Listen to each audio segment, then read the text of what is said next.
மகிழ்நன் நேயர்களுக்கு வணக்கம். மகிழ்நன் டுடே நிகழ்ச்சியில் உங்களை மீண்டும் சந்திப்பதில் மற்றற்ற மகிழ்ச்சி. வன்னிய சமூகம் மட்டுமல்லாது தமிழ்நாடு எதிர்பார்த்த மிக பெரிய மாநாடான வன்னியர் இளைஞர் எழுச்சி மாநாடு நேற்று மிகவும் சிறப்புடன் லட்சக்கணக்கான இளைஞர்களின் பங்கெடுப்புடன் மிக இனிதாக நடந்தேறியது. அந்த விழாவினுடைய ஒரே ஒரு வருத்தம் என்னவென்று சொன்னால், இந்த மாநாட்டிற்காக வந்த நம்முடைய வன்னி இளைஞர் ஒருவர் ஒரு விபத்தில் மாண்டு போனார் என்பதுதான் மிகுந்த துயரத்துக்குரிய செய்தியாக பார்க்கப்பட்டது. திரு அன்புமணி அவர்கள் இன்று அந்த குடும்பத்திற்கு கட்சியின் நிதியாக 5 லட்சம் ரூபாய் கொடுத்து ஆறுதல் சொல்லியிருக்கிறார். பாட்டாளி மக்கள் கட்சியினுடைய நிர்வாகிகள் மற்றும் வன்னியர் சங்கத்தினுடைய தலைவர் திரு பூத்தா அருள்மொழி அவர்கள் நேராக சென்று அஞ்சலி செலுத்தி அந்த குடும்பத்திற்கு ஆறுதல் சொல்லி வந்ததையெல்லாம் நாம் செய்தியாக பார்த்து கொண்டிருக்கிறோம். அதற்கு அடுத்த செய்தி என்னவென்று சொன்னால், மாநாட்டினுடைய சிறப்புகளாக இந்த வானொலியில் நாம் பார்க்க இருக்கிறோம். குறிப்பாக நிகழ்ச்சி தொடங்கியதிலிருந்து நிகழ்ச்சி முடியும் வரை கூடிய கூட்டம் ஒரு இமியளவு கூட இங்கும் அங்கும் நகராமல் தொடர்ந்து கூட்டத்தை கவனித்த பாங்கு ஒரு புதிய செய்தியாகவே இருந்தது என்பதுதான் இந்த கூட்டத்தினுடைய சிறப்பு. லட்சக்கணக்கான இளைஞர்கள், இன்னும் ஒரு 8 லட்சம் இளைஞர்கள் அவர்களுடைய வாகனங்களில் கூட்டத்திற்கு வந்து சேர முடியாத அளவிற்கு ஒரு பெருத்த சாலை போக்குவரத்து நெருக்கடி ஏற்பட்டதையெல்லாம் செய்திகளாக நாம் அங்கே அறிந்து கொள்ள முடிந்தது.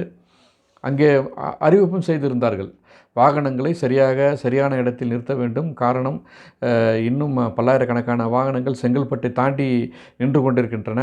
அந்த வாகனங்களும் உள்ளே வர வேண்டுமானால் நீங்கள் இங்கே சாலையின் பகுதிகளில் சரியான குறிப்பிட்ட இடத்தில் நிறுத்தினால் இன்னும் சிறப்பாக இருக்கும் என்று ஒரு பெரிய விழாவாக அனைவரும் ஆச்சரியப்படக்கூடிய நிலையில் இந்த கூட்டம் நேற்று மாநாடு சிறப்புடன் நடைபெற்று வெற்றி மாநாடாக அமைந்திருந்தது பத்திரிகைகளால் பேசப்பட்டது. இந்த கூட்டத்தில் ஏகப்பட்ட சிறப்புகள், புதிய முயற்சிகள் எல்லாம் செய்யப்பட்டிருந்தன. கூட்டத்தினுடைய தொடர் நிகழ்ச்சியாக முதலில் புஷ்பவனம் குப்புசாமி அவர்களுடைய இசை நிகழ்ச்சி நடைபெற்றது. மிக உற்சாகத்துடன் அவர் பாடிய பாடல்களால் கூட்டம் மெய்மறந்து ரசித்து கேட்டதை அங்கு இருந்தவர்கள் பார்த்து மகிழ்ந்தனர். கூட்டத்தினுடைய ஒவ்வொரு நிகழ்வும் மக்களால் ரசிக்கப்பட்டது. இந்த கூட்டத்தினுடைய இன்னொரு செய்தி என்னவென்று சொன்னால், இந்தியாவிற்கும் பாகிஸ்தானுக்கும் ஏற்படுகின்ற இந்த போரில் இறந்த இராணுவ வீரர்களுக்கு அஞ்சலி செலுத்தப்பட்டது ஒரு புதிய அனுபவம். அது மட்டுமல்லாது இந்திய இராணுவத்திற்கு பாட்டாளி கட்சி தமிழகத்தின் சார்பாக தன்னுடைய பங்களிப்பை செலுத்தும் என்ற ஒரு தீர்மானமே நிறைவேற்றியது இன்னும் கூடுதல் சிறப்பு. அடுத்தடுத்த செய்திகளில் ஒவ்வொரு தீர்மானமும் நம்மை பிரமிக்க செய்தன. ஏறக்குறைய 14 தீர்மானங்களில் அந்த கூட்டத்தில் நிறைவேற்றப்பட்டிருந்ததை நம்மால் பார்க்க இயலும். இன்னும் குறிப்பாக சொல்ல வேண்டுமானால், பட்டியலின மக்களுக்கு இடஒதுக்கீட்டை மக்கள் தொகைக்கு ஏற்ப 2% உயர்த்த வேண்டும் என்று வன்னியர் சங்க கூட்டத்தில் தீர்மானம் நிறைவேற்றியிருக்கிறார்கள். பட்டியலின மக்களுக்கு வேறு எந்த கூட்டத்திலும் நிறைவேற்றினாலும் அது ஒரு பெரிய ஆச்சரியமான செய்தியாக இருந்திருக்காது. ஆனால் வன்னியர் சங்க கூட்டத்தில் தன்னுடைய மக்களான பட்டியலினத்திற்கும் 2% இடஒதுக்கீடு அதிகரிக்க வேண்டும் என்று கோருவது எல்லாம் வன்னியர் சங்கம் மற்ற சமூகங்களை தோழமையோடு பார்க்கிறது என்பதற்கு ஒரு சிறந்த எடுத்துக்காட்டாக நேற்று பேசப்பட்டது. அது மட்டுமல்லாது அனைத்து சமுதாயத்திற்குமான அவர்களது மக்கள் தொகைக்கு ஏற்ப இணையாக இடஒதுக்கீடு வழங்க வேண்டும்.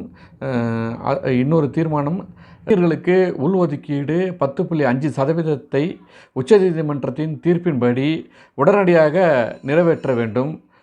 சாதிவாரி மக்கள் தொகை கணக்கெடுப்பு இந்திய அரசு நடத்தியமைக்கு திரு பிரதமர் மோடி அவர்களுக்கு நன்றியையும் இந்த மாநாடு தெரிவித்திருக்கிறது.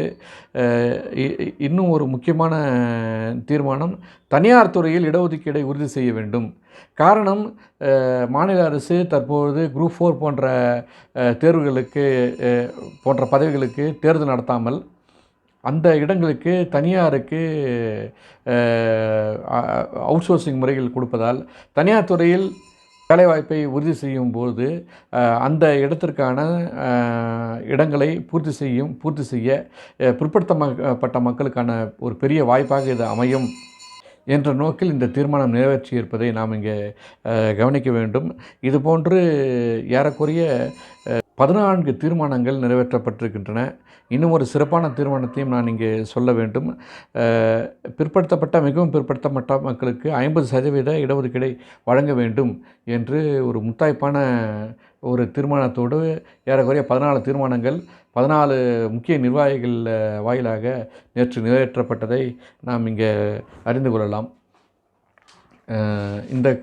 இந்த தீர்மானங்கள் மட்டுமல்லாது கூட்டத்தினுடைய முக்கிய நிகழ்வாக முதலாக வன்னிய சமூகத்தை சார்ந்த முன்னோர்கள் குறித்த ஒரு குறும்படம் நேற்று வெளியிடப்பட்டது. அது மட்டுமல்லாமல் காலத்தினுடைய வளர்ச்சிக்கேற்ப இந்த வன்னிய சமூகமும் அதனை ஏற்றுக்கொள்ளும் என்பது போல நேற்று ஒரு சிறப்பான ஒரு ட்ரோன் நிகழ்ச்சி அங்கே நடந்தது. அந்த ட்ரோன் நிகழ்ச்சியில் பல்வேறு செய்திகளை மக்களுக்கு தெரிவித்திருந்தார்கள். குறிப்பாக டாக்டர் ஐயாவினுடைய படம், மாவீரன் ஜே குருவினுடைய படங்கள் எல்லாம் ட்ரோன் கருவியின் மூலம் அங்கே வானில் நிகழ்த்திய போது அங்கு கூடியிருந்த இளைஞர்களின் ஆரவாரம் விண்ணை எட்டியது என்றே சொல்ல வேண்டும். இன்னும் ஒரு சிறப்பு கூட நாம் சொல்ல வேண்டும். பறக்கும் மனிதன் துணையோடு, அதாவது பேராஷூட் மூலமாக வன்னிய கொடியை வானில் பறக்கவிட்டு அந்த இளைஞர்களுக்கு ஒரு புத்துணர்ச்சியை ஏற்படுத்தியது இந்த மாநாட்டினுடைய மேலும் ஒரு சிறப்பாகவே இளைஞர்கள் பார்த்து மகிழ்ந்தார்கள். இப்படி ஒவ்வொரு நிகழ்வும் பார்த்து செய்திருக்கிறார்கள். இந்த இளைஞர்கள் கூட்டத்தில் பெண்களுடைய பங்களிப்பும் அதிகமாகவே இருந்தது. ஏகப்பட்ட இளைஞர்கள் வந்திருந்த போது அவர்களுடைய வீட்டு பெண்களையும் இந்த நிகழ்ச்சிக்கு அழைத்து வந்ததை நாம் இங்கே உற்று நோக்க வேண்டும். இளைஞர்கள் பெண்கள் என்று சொல்லும்போது தலைவருடைய வீட்டு பெண்களும் இந்த நிகழ்ச்சியில் முக்கிய பங்காற்றினார்கள் என்பதை அவர்களுடைய செயல்பாடுகள் மூலம் அங்கு இருந்தவர்கள் பாராட்டி மகிழ்ந்ததை நாம் பார்க்கலாம். இப்படி ஒரு மிகப்பெரிய வெற்றி மாநாடாக இந்த மாநாடு அமைந்தாலும் இந்த சில புல்லுருவிகள், சில நயவஞ்சகர்கள் அல்லது வேண்டுமென்றே பாட்டாளி கட்சியின் மீது வஞ்சத்தை புகுத்தக்கூடியவர்கள் இன்று காலையிலிருந்து ஏகப்பட்ட செய்திகளை நம்முடைய யூடியூப் செய்திகள் மூலமாக பரப்பி கொண்டிருக்கிறார்கள். நாம் அதை பார்க்கலாம். அவர்கள் பொதுவாக சொல்வது என்றால் இந்த மாநாடு என்பது வன்னிய சமூகத்துக்கான மாநாடு தானே, அது ஒரு ஜாதி கட்சி மாநாடு என்று சொல்லியிருக்கிறார்கள். ஜாதி கட்சி மாநாடு என்று சொல்வது உண்மைதான். அது அந்த வன்னிய சமூகத்துக்கான வன்னிய ஜாதிக்கான மாநாடு தான். ஆனால் மாநாட்டில் நிறைவேற்றப்பட்ட தீர்மானங்கள் என்ன சொல்கிறது, அந்த தீர்மானம் எதை வலியுறுத்துகிறது, யாருக்காக அந்த தீர்மானங்கள், எந்த மக்களுக்கான தீர்மானங்கள் என்பதை ஒரு சமூக விழிப்புடன் சமூக நோக்கத்துடன் இந்த மக்கள் பார்ப்பார்களேயானால் இந்த வன்னியகுல மாநாடு என்பது தமிழ்நாட்டு மக்களுக்கான ஒட்டுமொத்த சமூகத்துக்கான மாநாடாக அவர்கள் அமைத்திருந்தார்கள் என்பதைத்தான் நாம் ஏற்றுக்கொள்ள வேண்டும். குறிப்பாக பட்டியலின மக்களுக்கு அவர்களுடைய மக்கள் தொகைக்கு ஏற்ப 2% இன்னும் கொஞ்சம் அதிகரித்து கொடுக்க வேண்டும் என்ற நோக்கம் வன்னிய சமூகத்துக்கு இருக்கிறது என்று சொன்னால் வேறு யாருக்காவது இந்த நோக்கம் இருக்க முடியுமா? ஒரு மாபெரும் சமூகத்துக்கான மாநாட்டில் வேறு ஒரு இனத்துக்கான வேறு ஒரு சமூகத்துக்கான இடஒதுக்கீடு வேண்டும் என்று கேட்டு தீர்மானம் போட்ட வரலாறு தமிழகத்தில் பார்த்ததுண்டா? ஆனால் நேற்று வன்னிய சங்க மாநாட்டில் பட்டியலின மக்களுக்கு 2% அதிகப்படுத்தி தர வேண்டும் என்ற கோரிக்கை என்பது ஒரு புதிய அணுகுமுறையாக, அது மட்டுமல்லாது இந்த வன்னிய சமூகம் என்பது பொதுமக்களுக்கான, தமிழகத்துக்கான, தமிழ்நாட்டு மக்களுக்கான, ஒட்டுமொத்த சமூகத்துக்கான தோழமை உள்ளம் கொண்ட ஒரு சமூகம் என்பதைத்தான் இந்த தீர்மானங்கள் நிறைவேற்றின. ஒரு பெரிய இராணுவ கட்டுப்பாடோடு இந்த கூட்டம் அமைந்ததை நாம் இங்கே உற்று நோக்க வேண்டும். குறிப்பாக நேற்று இந்த கூட்டத்தை நெறிப்படுத்தி அந்த கூட்டத்தினெல்லாம் ஒழுங்குபடுத்தி கொண்டிருந்த திரு சிஆர் பாஸ்கரன் அவர்கள், அவர் ஏற்கனவே பல்வேறு மாநாடுகளை ஒழுங்குபடுத்தக்கூடிய ஒரு பெரிய கட்டமைப்பு, அந்த அந்த அனுபவம் சார்ந்த ஒரு மூத்த ஊடகவியலாளர், ஏறக்குறைய 12 மாநாடுகளை நடத்திய ஒரு பாங்கு அவருக்கு, அந்த அந்த ஒரு பண்பு நலன்கள், அந்த அனுபவம் அவருக்கு உண்டு. அந்த அனுபவத்தின் வெளிப்பாடை நாம் நேற்று பார்க்க நேர்ந்தது. கிட்டத்தட்ட அவருடைய சொல்லாடல், தமிழ் வார்த்தைகளை பயன்படுத்தியது, வெண்கல குரலோடு அந்த மக்களை ஒருங்கிணைத்தது, எந்த நிலையிலும் கோபப்படாமல் கூட்டத்தை தன் வசப்படுத்தியது என்று தனக்கே உரிய பாணியில் தன்னுடைய அனுபவத்தின் மூலமாக லட்சக்கணக்கான அந்த இளைஞர் கூட்டத்தை சிந்தாமல் சிதறாமல் அழகாக எடுத்து சென்ற பாங்கு இருக்கிறது. அந்த கூட்டத்தினுடைய சிறப்பை அவருடைய சொல்லாடல் மூலம் இந்த தமிழ் சமூகத்துக்கு எடுத்து சொன்னது மேலும் ஒரு சிறப்பாகும். அது மட்டுமல்ல நண்பர்களே, இன்னொன்றை நாம் உற்று நோக்க வேண்டும். இந்த மாநாடு வெற்றி பெற வேண்டும் என்பதற்காக அந்த கட்சியினுடைய தலைவர் டாக்டர் அன்புமணி ராமதாஸ் அவர்கள் தொடர்ந்து அல்லும் பகலுமாக அவர் பாடுபட்டதை நாம் பார்க்க வேண்டும். அது ஊடகம் வாயிலாக பல்வேறு செய்திகளாக வளர்ந்ததையும் நாம் கவனிக்கலாம்.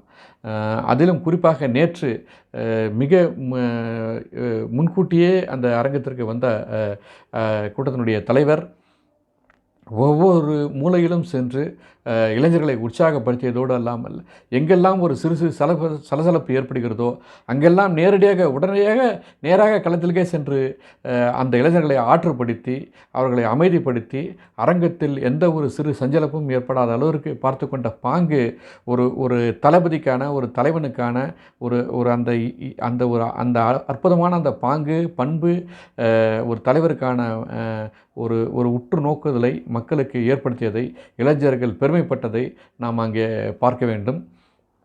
குறிப்பாக முக்கிய தலைவர்களை எல்லாம் நேரடியாக சென்று அழைப்பு விடுத்து அமரச் செய்தது, அரங்கத்தினுடைய எல்லா மூலைகளையும் சென்று பார்த்து வந்தது. மேடையிலே எத்தனை நாற்காலிகள் போட வேண்டும், யாரை அமரச் செய்ய வேண்டும், யாருக்கு அடுத்த வாய்ப்பு கொடுக்க வேண்டும், யாரை சிறப்பு செய்ய வேண்டும், யாருக்கு நினைவு கேடயம் கொடுக்க வேண்டும் என்று நினைவு கேடயம் கொடுப்பதில் கூட எந்த ஒரு சிறு தவறு கூட ஏற்படாத அளவிற்கு தொடர்ந்து எல்லா செய்திகளையும் தன்னுடைய அனுபவத்தின் வாயிலாக டாக்டர் அன்புமணி அவர்கள் செய்ததை நாம் பார்க்க வேண்டும்.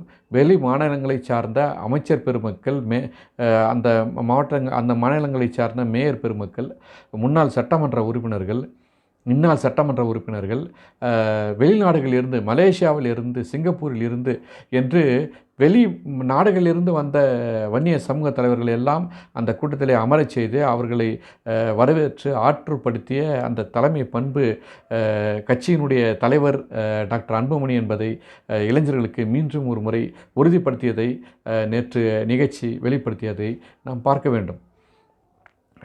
ஒரு சிறு மாநாடு என்றாலும் கூட அதனை ஊதி பெரிதாக காட்டக்கூடிய இந்த ஊடகங்கள் நேற்று எந்த ஒரு சமரசம் செய்து கொள்ளாமல் எல்லா ஊடகமும், எந்த ஒரு ஊடகமும் இதில் தவறவில்லை.